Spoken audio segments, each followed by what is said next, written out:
I'll provide the gold. Welcome back Jacob? to the Out of Bounds podcast with Jake and Sam, where we talk about all things gay, sport, and culture. Let's get into it, you motherfuckers. Let's go. Don't use that. Don't use that. Please. That was great. It's too much. Just providing some masculinity to this podcast, okay? Jake, can you read us in? Welcome back to the Out of Bounds podcast with Jake Williamson and Sam Leicht, where we talk about all things gay, sport, and culture. We're going to get into it and we're going to have a great time. So if you're new here, like, comment, subscribe. If you've been around for a while and you haven't liked, comment, subscribe, then we hate you still. No, much love. And it's going to be a great podcast. We're going to talk about loads of really cool things. And the kink of the week is going to be fisting. Fisting. Just giving it too early. Jake, how you been? It's been a couple weeks and you've done 2 races in that time, right? I think I've done 3. Did I do Glasgow and do rubbish before? Yeah. You didn't want to talk about it. He said, I don't want to talk about it. Yeah, so I did do that. I'm just trying to wrap my head around where we are in timing. I did London doubles, Elite 15 regional, where we came 5th. And then I won with Charlie on the following weekend, which was nice. It's meant to get you points for the next weekend, but I'm thinking that Jake and Charlie might race together next season, so I might be left in the dark. What does that mean exactly? It's a complicated system. So obviously me and Hunter are racing at World Champs this year, but Hunter's American and I'm English.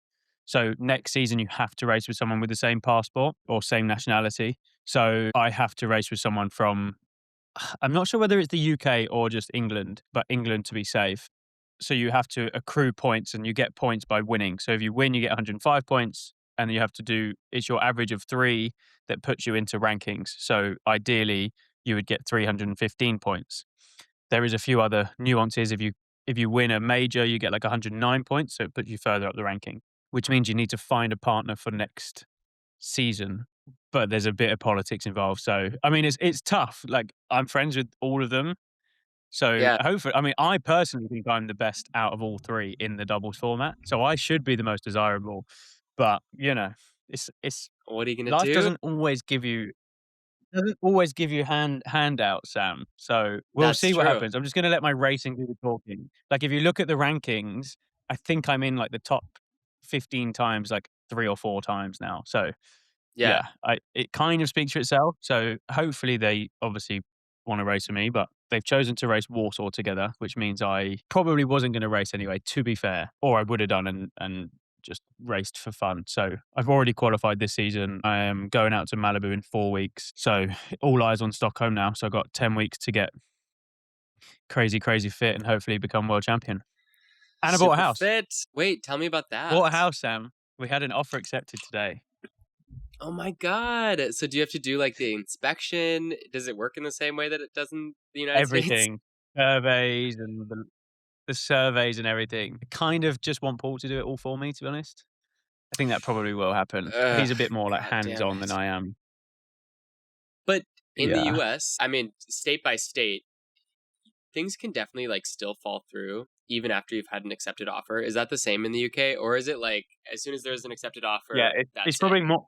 It's probably more common. It's probably more common than not that it falls through at this point in the UK. So, yeah, we're obviously happy and we want the house, but I've said I'm not getting too excited until I'm in. You sign the contract, but that won't be till at least like July anyway. So maybe it'll be a nice birthday present in August. Never know. But it's very cool, happy for you. That's very exciting. Thank you. Very cool. What have you done? Well, I've been sick for the past 2 weeks. How stupid. I'm so sorry to hear that. I mean, it's been fine. I think that I might have had the new COVID variant. It's called Cicada, I think. And I just haven't been able to kick it. It's been so annoying. Are you feeling rough now still? Well, I think that I regressed, and so they gave me antibiotics. They think that it was sinusitis the second time, and so, yeah, I feel fine. I just keep on, like, waking up super sweaty in the middle of the night, and I've, like, so much gunk in here, and so I'm figuring it out. What do you do when you're sick? How does that change your fitness routine? Depending on what type of sickness. If it's like head cold, then you just crack on. If it's worse, then to be honest, I just try and get antibiotics. I know it's really bad and you probably shouldn't do that. If I know I'm going to be out for like at least a week or 2, then I'll just try and kickstart the recovery and get antibiotics, especially if I've got races coming up, which tends to be all the fucking time. So yeah, I don't really, if I know it's going to be bad and I feel awful, then I'll just kickstart it. And it tends to, because you put your body through so much, it tends to be like twice a year, 3 times a year.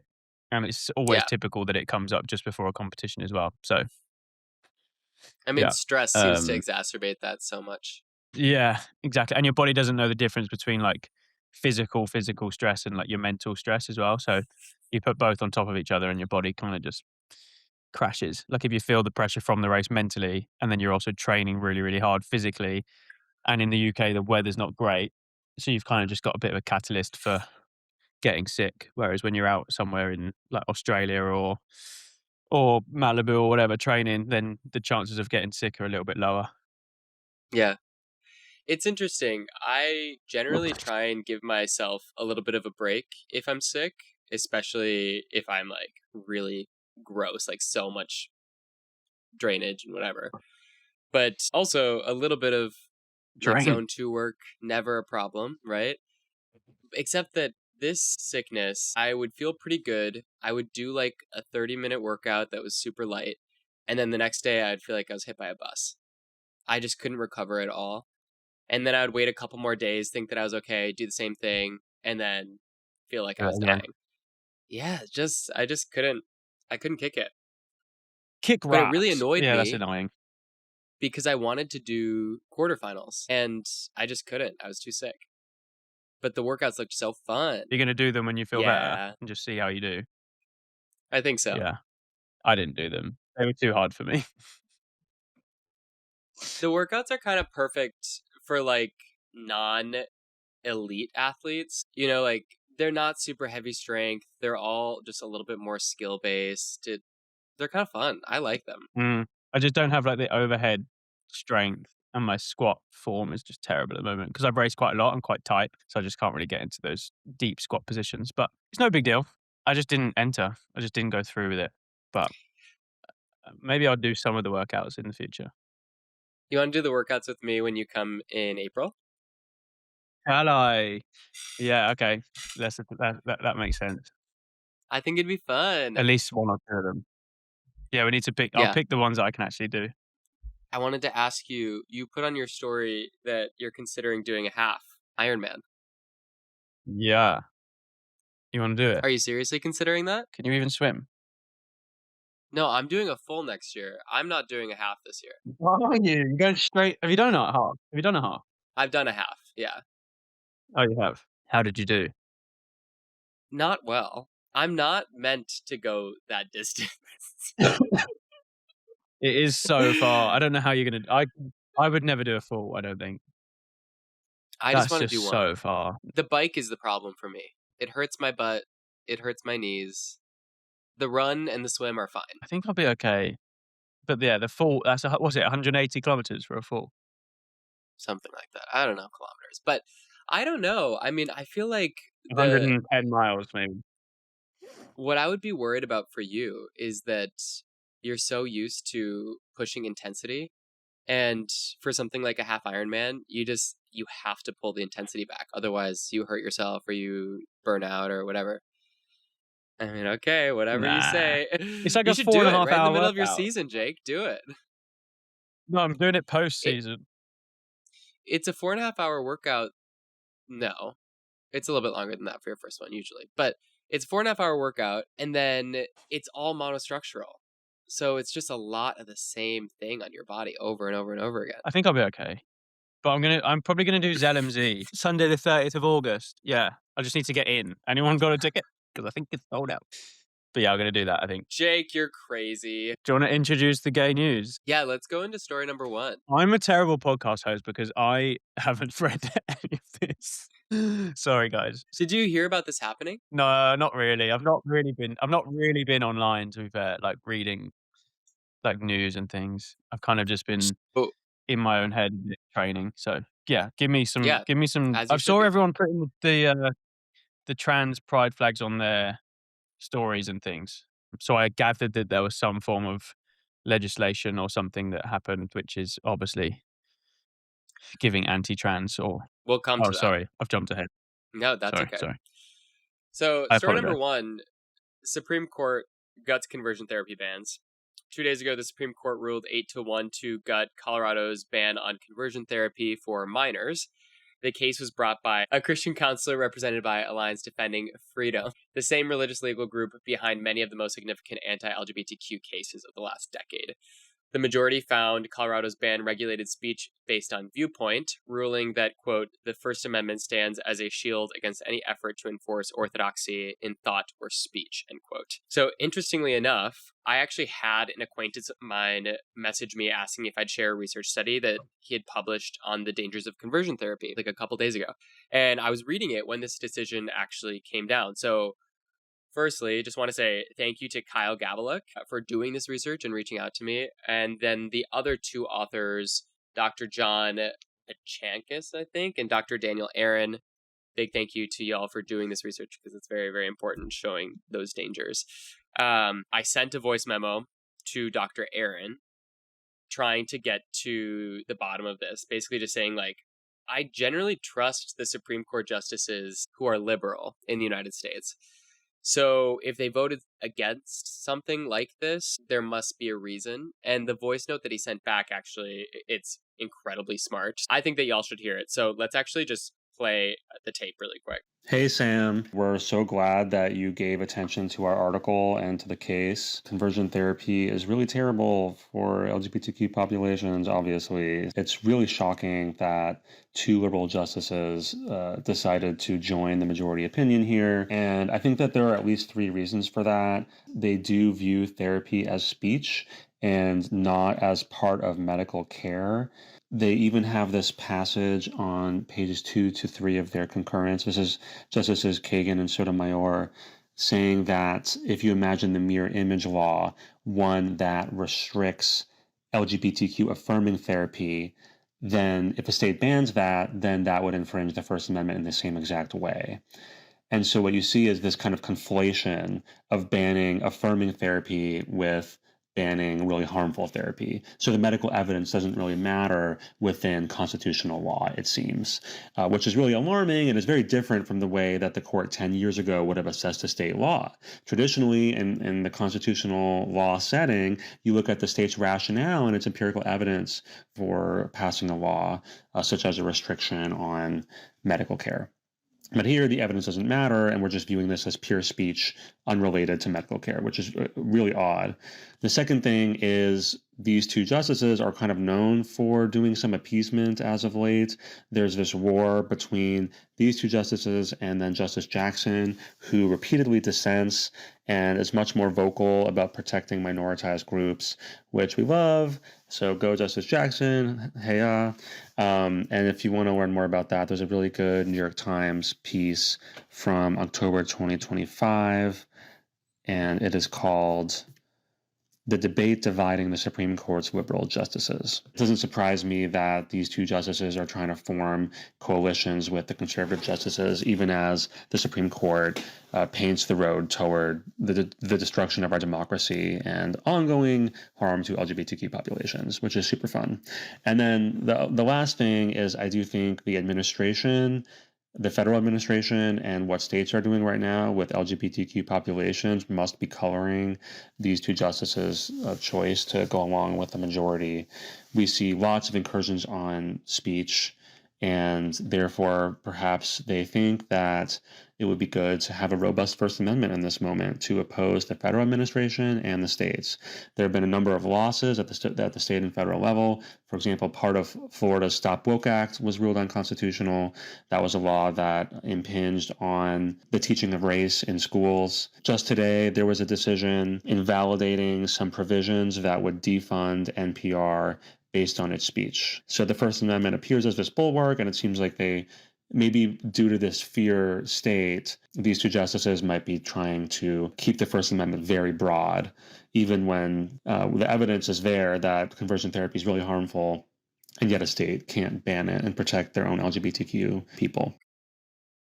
Dr. Aaron kind of broke it up into 3 points. Point number 1, that the justices view therapy as speech, not as medical care. Point number 2, Sotomayor and Kagan are trying to appease the right on things that they can't win to try and get traction on things that they can win. And then Jackson doesn't seem to really be playing that game, which is just very impressive on one hand and heartening, but also just a very different way of playing the game. And then point number 3, and this is the one that I was kind of seeing on social a lot, the judges think that it would be good to have a robust First Amendment for what's coming down the pipeline. So they're kind of propping up free speech. So hopefully it'll be helpful to liberals down the road with the precedents that is set here. It's just so shitty because they're like, if you want free speech, you also have to allow us to have conversion therapy, which is horrible. It's horrible. Yeah, I feel like conversion therapy is very American. I don't know if that's like I don't know if I'm getting that wrong. It obviously must happen here in the UK, but I don't really hear about it that much. But it feels really, really dangerous, doesn't it? Just in terms of a precedent that you're setting around what it is to be gay. And if you are that person who has to go through that as a younger child, and as we know, it doesn't fucking work, like it must leave some element of, I guess trauma is probably the best way to describe it, isn't it? It must leave some element of like shame and all the things that we feel as a gay person anyway, growing up, but it adds that extra layer. So it does make me feel sad that it's still a thing that happens and is occurring. And then for this case to kind of use conversion therapy as a way for them to say, well, you don't want to control what therapists are saying, right? Well, then therapists should be allowed to do conversion therapy. You know, that's so shitty. It's so weaponizing therapy in general in a very damaging way. Yeah, I think weaponizing is the right word, isn't it? What is the equivalence of the Supreme Court in the UK? Are you kind of dealing with the same issues that we are here? I think it's just governmental. I'm not going to say this. I'm going to type it into Google. What's the UK? Oh, so we have the UK's equivalent of Supreme Court is a Supreme Court of the United Kingdom, established in 2009 to replace the judicial function of the House of Lords as the final court of appeal for the UK. I feel like I'd never really heard of the Supreme Court of the United Kingdom. Well, I wonder if they just don't have nearly as much power as the U.S. Supreme Court does. We gave the U.S. Supreme Court so much power, and so it feels like every ruling that they do is very important. I feel like I only really hear it from a US perspective. I feel like the UK government makes most of the rulings, but obviously that is part of the Supreme, I guess. I'm going to sound so dumb on this podcast. It sucks because the headline for Supreme Court guts conversion therapy bans sounds horrendous, and it is on its face. It's not as big of a win for conservatives as they're kind of making it out to be. It could be a good thing for liberals with free speech, but it does feel like a big step back and a big slap in the face for people who have gone through conversion therapy and seen the dangers of it and the research that shows how destructive it is. Should we go into our second news story of the day? Yeah, I've already said this one technically, but yeah, what happened? So the International Olympic Committee bans trans women from Olympic competition. And honestly, the headline, how do I want to say this? I think the headline is a little misleading. Last week, the IOC announced all women's Olympic events will now require a one-time SRY gene screening, effectively banning trans women and many intersex athletes from the 2028 LA Olympics.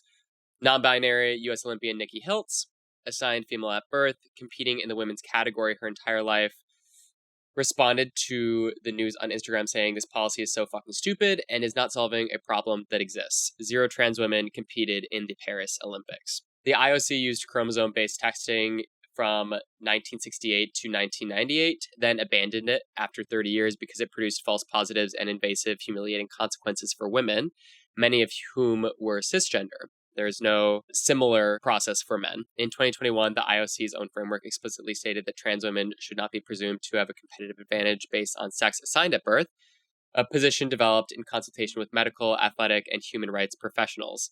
Trans women have been eligible to compete at the Olympics since 2004. In 22 years, 1 trans woman has ever competed, New Zealand weightlifter Laurel Hubbard at Tokyo 2021.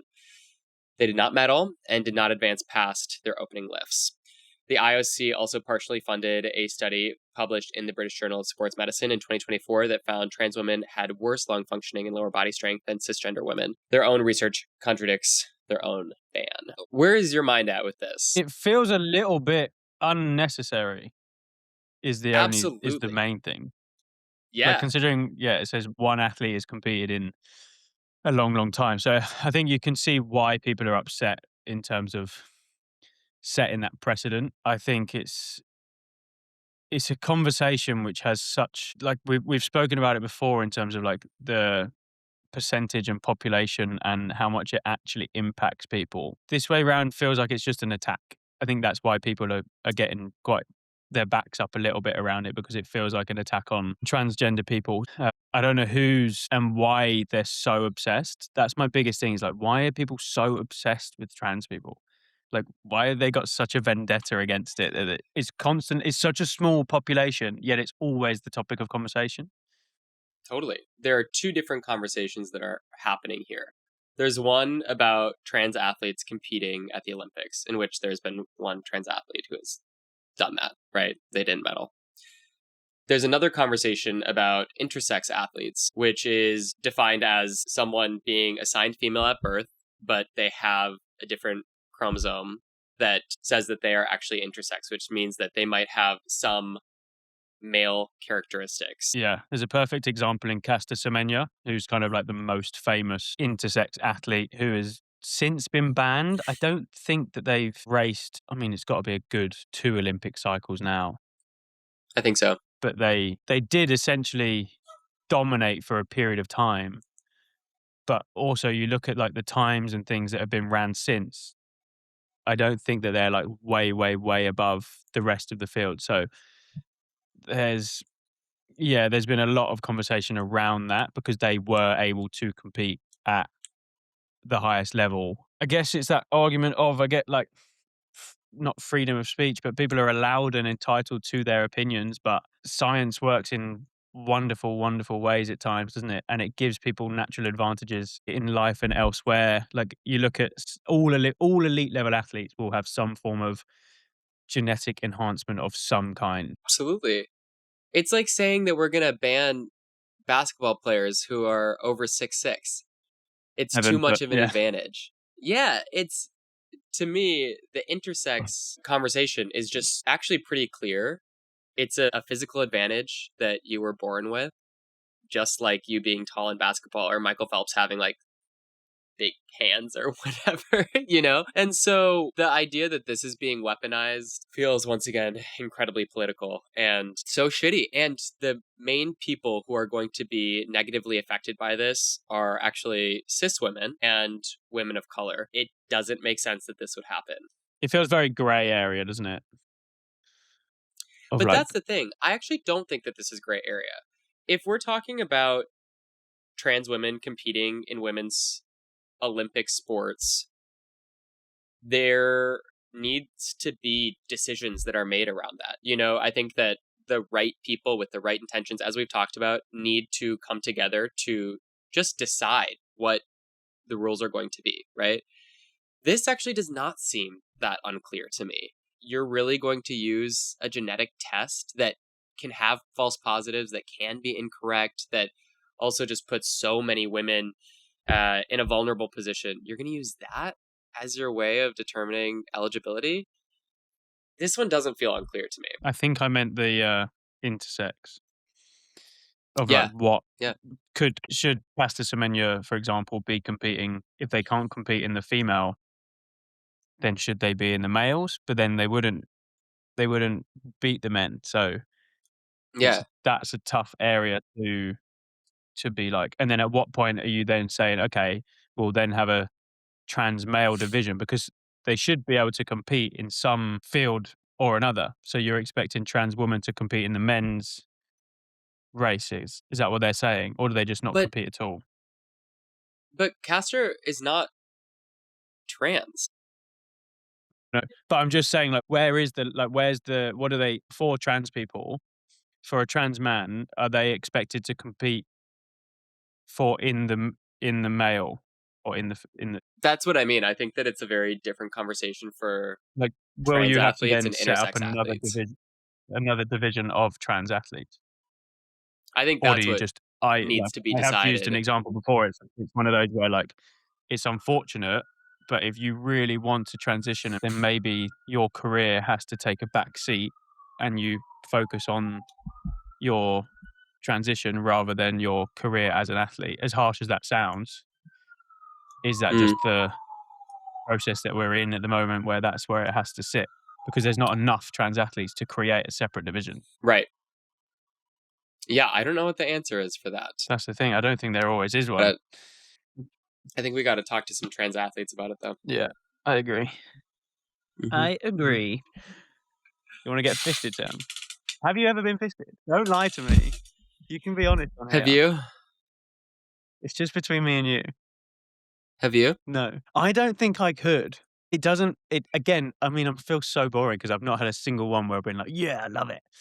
And I'm being honest. I am genuinely being honest. Like I don't have a. I don't have too. one where I. But it's just not for me. It makes me feel a little bit uneasy.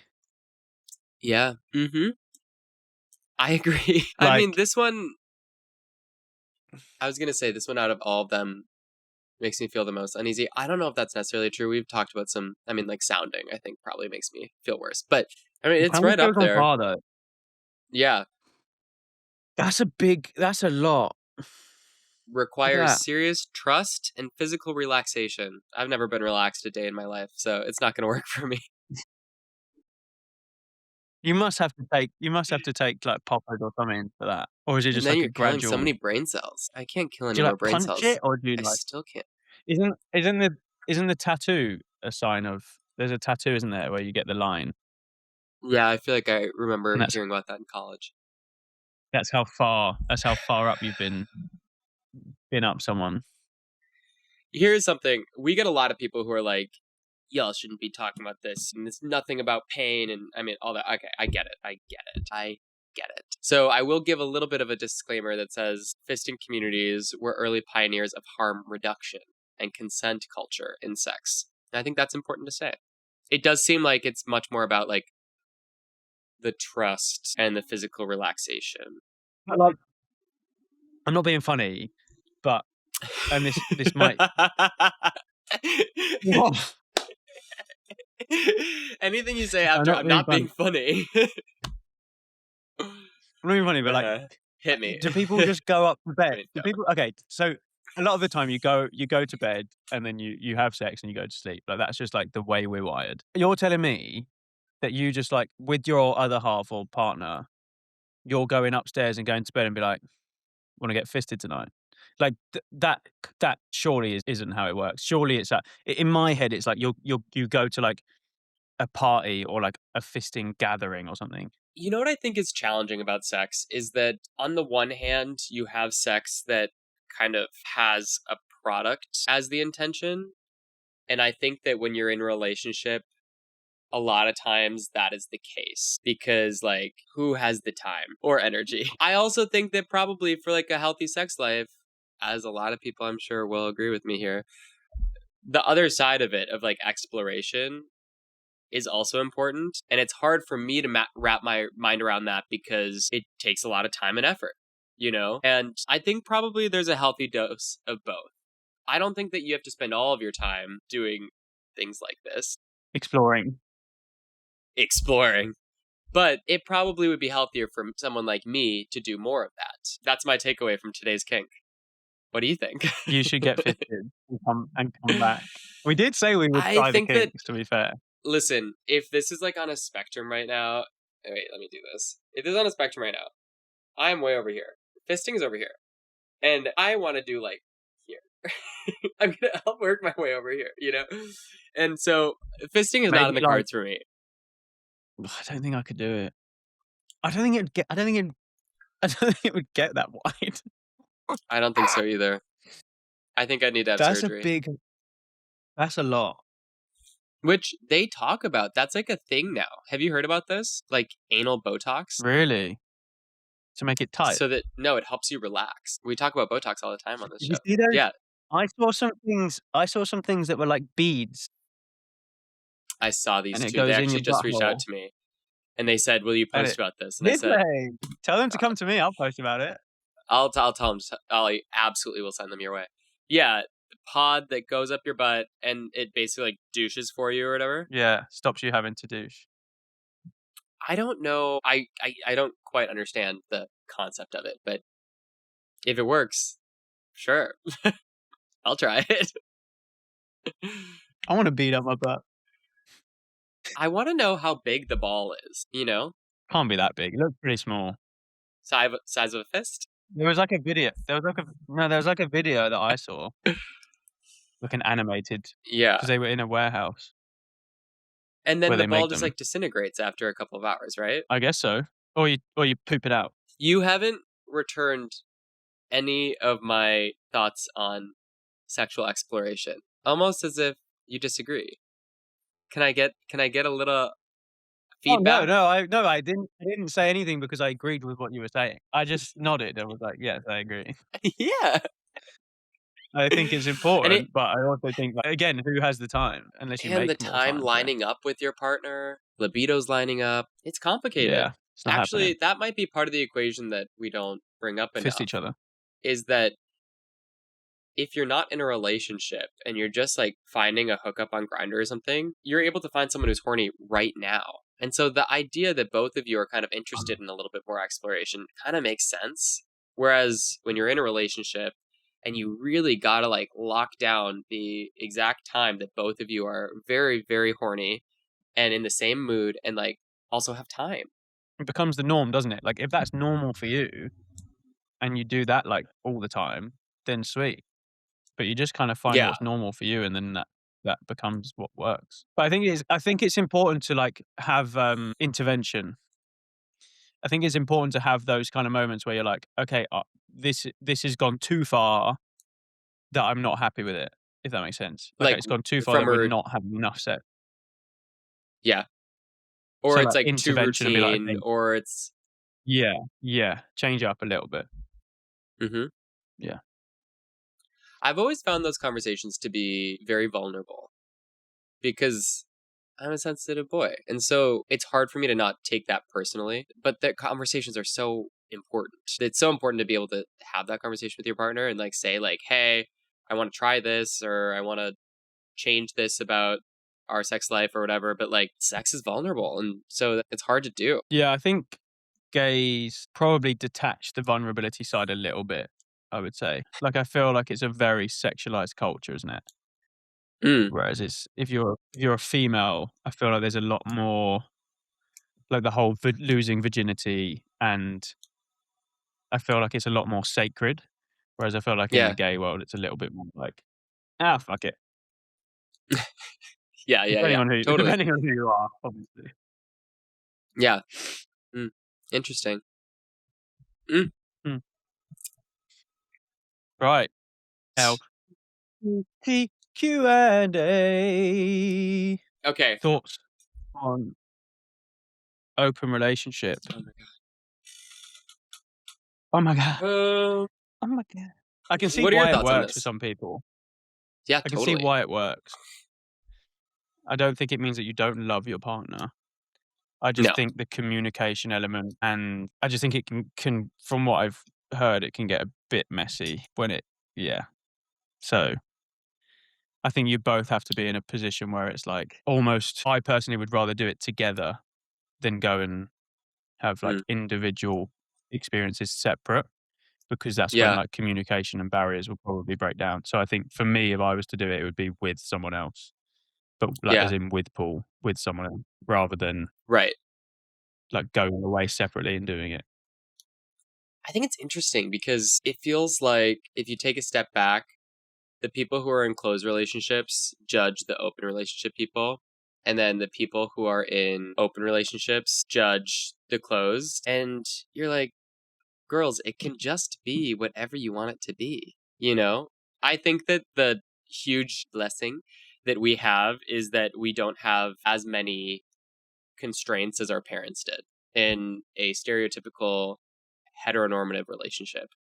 The idea that we can talk to our partners about who we think is hot, or potentially hook up with people together, or be open completely, or send pictures on Instagram, or, we have so many more opportunities available to us. And that allows you as a couple to decide where on the spectrum you want to be, that is going to be most successful for your relationship. It's just funny. I think that everyone judges each other because it comes from such a place of insecurity. Like, you're not exactly sure if your decision is right. So it's just a funny conversation. People ask this question all the time. Yeah, all the time. Do you think once you open, though, it becomes hard to close? Or they're like two-way dynamic? I mean, it seems like if you become open and it's hard to close, then the relationship wasn't right in the first place. What I've said in the past, and I stand by this, is that anything good in life is challenging and hard, you know? And I think that it's okay in relationships for some things to be hard. And sometimes that is being closed or like not fucking everything that you want to fuck, you know? But on the flip side, I think being more sexually open and having fun and like not putting such rigid barriers on ourselves is also a good thing. So I see the value on both sides. I do. But when I think about having a kid and how challenging that is, I do think that coming at it from my perspective, I want to have this super solid base with my partner where we've done challenging things already and we are able to bring that into this next phase of our lives. But do you think, like, because I was about to say if I had a kid and I was with my partner, I wouldn't want like not a broken dynamic, but like a dynamic where it's like, but is that just like societal norms telling you that that's what, do you know what I mean? Like all of our things that we think are right or like acceptable are very much just like societal norms that are ingrained within us. Like it's like you should be in a heterosexual relationship with family, kids, monogamous. and you mustn't cheat on your wives and whatever else. So yeah, I think it's an interesting, when you really break it down and think about it and then discuss it, and then it's an interesting one, really. Like not just the open, but just, yes, like a secure family home and things like that. Yeah, it's hard. I think I have those same tendencies as you because my brain automatically says that adding more variables would add volatility. And so if I wanted to create as stable parenting structure as possible for my child, I'd say like adding another variable with another partner or whatever, like doesn't necessarily make it more stable for my child. I think that's like, again, what you're saying, that it's ingrained in me to think that way. I don't know if it's true. I don't think that we necessarily have research to show this. I think we've got a lot of anecdote. We've got plenty of people on both sides who are like, well, I know so many open couples who end up breaking up, and then so many open people who are like, it's the best thing that has happened to my marriage and to my relationship. And so, but all of it is anecdote. And so once again, it's kind of like, you got to do what you got to do. You got to figure it out for yourself. Yeah. I think in terms of relationship, I definitely couldn't have Paul like not falling in love with someone else, but having like a third person in the relationship. Like that's not for me. Definitely not. I wouldn't be like, if it was like purely a sex thing, I'd be like okay with it because it's just like almost like out the system or whatever. Or like it would take a while, but I'd be like okay with it. But like an actual relationship, nah, no way. So like, I think that would be my barrier or boundary. Totally in the same boat. Yeah. As soon as like you catch feelings and like that's like it's just a different conversation. But that's the risk you run though, isn't it? I guess. Yep. What pro sports do you think would get most shaken up by having more athletes come out? I just think any of the big US sports. Yeah, we talked about football them, right? in the worldwide. So football, soccer, football, basketball, baseball. Is there one more? NHL, hockey. Whatever. Okay. Heated rivalry. Yeah, right. Yeah, globally, it's always the biggest discussion is like soccer, like proper football.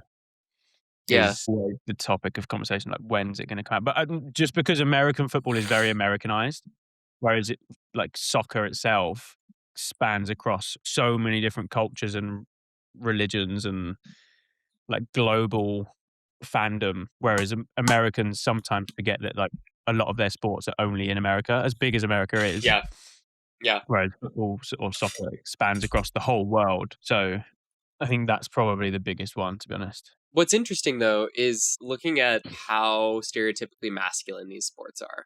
because I think that American football is probably the highest, and then baseball, and then soccer, and then basketball. I feel like basketball is kind of like the least hyper masculine. I don't know though. Basketball players just feel a little bit more like liberal to me than the other sports. I feel like baseball players are always so fucking conservative. It's gross. And football Baseball players seems to be the usually worst. pretty conservative. Yeah, it's because they like I would say I would rank just it stand baseball. around. I would rank it baseball. I feel like American football's pretty fruity though. Well, Like there's a few zesty players in There- there, I'm sure. yeah, there are, but there are so many owners that are just so conservative. So I don't know. That's a hard one for me. I guess top down, yeah. But yeah, I would say baseball feels the most masculine. Apart from what about those dancing teams? Like the Bananas or something. What do they call themselves? It's just one thing. Yeah, I know what you're talking about. It's Oh. crazy. But yeah, that's What- not a real baseball team. That's pretty gay though. It's so gay. And at the same time, not. I Yeah. don't even think they've got like a lot of gay guys doing that, but they act so gay. They're proper gay. Yeah, basketball in my head would be like pretty hyper masculine. Like I don't see any of those guys being like super accepting. I think that it would be good for a high level tennis athlete to come out. I think it would make a huge impact, and people would be very supportive of it. Tennis is pretty gay. Yeah, but there's only one gay person who's been like going to the Grand Slams. And it just happened. They do the split. Like look at Djokovic. He's like running and sliding and splitting. No, It's pretty gay. No, they're so feminine. But there are going to be so many people Yeah, who message us and right they're now all being swinging, like yeah, but they say like it's like actually, if you're like a real tennis fan, you can see that these guys are like super machismo. It would be good to have like if Alcaraz came out. Carlos could be gay. I know, totally. And if he came out, it would be He's huge giving. for the community. We shouldn't be doing. We shouldn't allegate. We shouldn't accuse of people of being gay. I'm but not he accusing. We're could not definitely accusing be anyone. gay. We're gonna get sued. But no, he could be just like every other athlete. He's young as in the world well, could be and he's been gay. in sport. He's been in sport Yeah. since he was young, so he's not had an opportunity to. So if anyone is, I mean, he's so impressive. I think tennis would be good. it's not that popular though, is it? I know it. I know, like when Wimbledon happens and US It goes Open in and stuff, out, people go for and sure. watch it. Yeah. Yeah, it's Yeah. so in and out. Like I have no idea what's happening in the world of tennis right now. I guess mean, that's the same in most soccer, sports, though, too. football would be very important. It'd be very important. When it happens, it'll be great. That's why, that storyline in Ted Lasso was important. It was important to kind of like set the stage a little bit. I like that film or series. It was so good. Mm. Big fan. Okay. What are you doing this week? What have I got coming up? I'm just trying to buy this house, to be honest. Just training. I've got 4 weeks in the UK left, and then I go out to Malibu. Are you going to come to New York, or is that off the list now? Yeah, I'll be there on the 20th. What do British people call their calendar? Come pick me up from the airport. No. People in New York don't do that. We call it a calendar. You call it a My diary. schedule. Yeah, your diary. That's My it. schedule. Yeah. My schedule. Schedule. Workout, podcast, dinner. Okay. That sounds good to me. I just We need can to get get back Paul and into a Jared on fitness routine this on- week. on- Ooh, that would be fun. Perfect. We can do his and hers. His and his. What does that even mean? What is that? You ask questions and you see if you know about the other person. Oh, yeah, that would be fun. Okay. Well, I hope you feel better. Thank you. I'm sure these antibiotics are gonna kick it in gear. It's gonna be great. Put one in your mouth and one in your butt. That will help speed up recovery. That's what I do. This is not medical advice. Thanks so much for listening this week. Don't forget to like, subscribe, leave us a comment. Check us out on YouTube if you want to watch this episode, and we'll see you back for our next episode. Thanks, y'all. Cheers.